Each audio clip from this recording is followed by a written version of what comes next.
আপনি কি কখনো কল্পনা করেছেন অফিস শেষ করে বাস, রিকশা বা ট্রাফিক জ্যাম পেরিয়ে নয়, বরং নদীর স্রোতে ভেসে ভেসে বাড়ি ফিরছেন? শুনতে সিনেমার গল্প মনে হলেও বাস্তবে এমনটাই ঘটে ইউরোপের একটি উন্নত দেশে। আর আজকের এই ভিডিওতে আপনি জানবেন সেই অবাক করা বাস্তবতার গল্প, যেটা শুধু আপনাকে চমকিতই করবে না, বরং ভাবতেও বাধ্য করবে আমরা কেন পারি না। স্বাগতম আপনাকে টেকনো এক্সপ্লেন্স চ্যানেলে।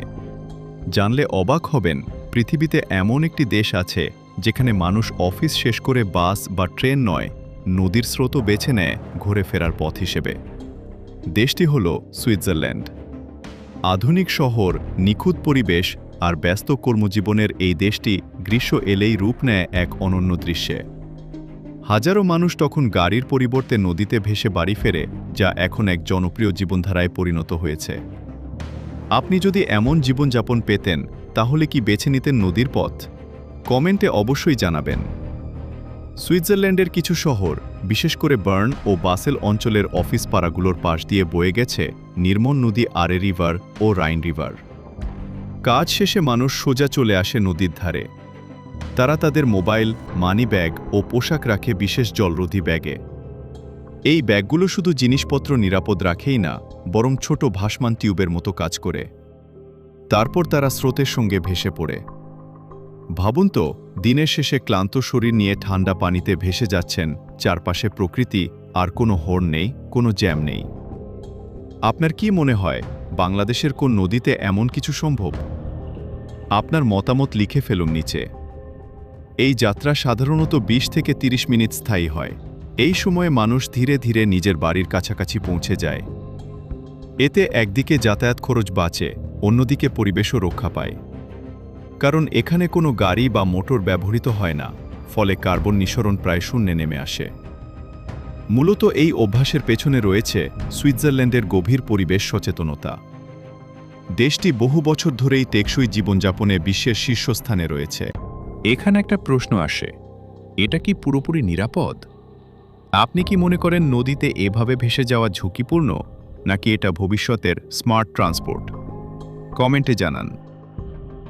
মানুষের নিরাপত্তা ও সুবিধার কথা ভেবে সরকার নদীর পাড়ে তৈরি করেছে ছোট ছোট পরিবর্তন কক্ষ ও স্নানঘর। সেখানেই মানুষ সহজে পোশাক বদলে বাড়ি ফিরতে পারে। পাশাপাশি নদীর জলমান নিয়মিত পরীক্ষা করা হয়, যাতে এটি সাঁতার বা ভেসে চলার জন্য সম্পূর্ণ নিরাপদ থাকে। শুধু তাই নয়, অনেক জায়গায় নিরাপত্তা কর্মীও থাকে, যারা নজরদারি করে কেউ সমস্যায় পড়লে দ্রুত সাহায্য করতে পারে।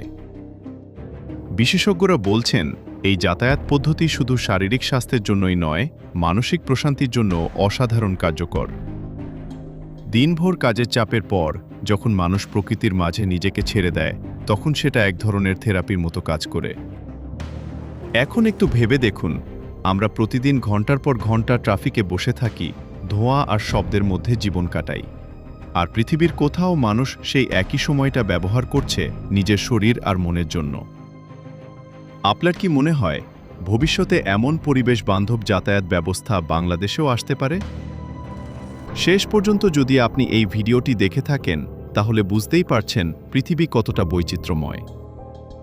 টেকনো এক্সপ্লেন্স সবসময় চেষ্টা করে আপনাকে এমন অজানা, চমকপ্রদ এবং শিক্ষণীয় তথ্য পৌঁছে দিতে। ভিডিওটি ভালো লাগলে লাইক দিন, শেয়ার করুন আর সাবস্ক্রাইব করে পাশে থাকুন।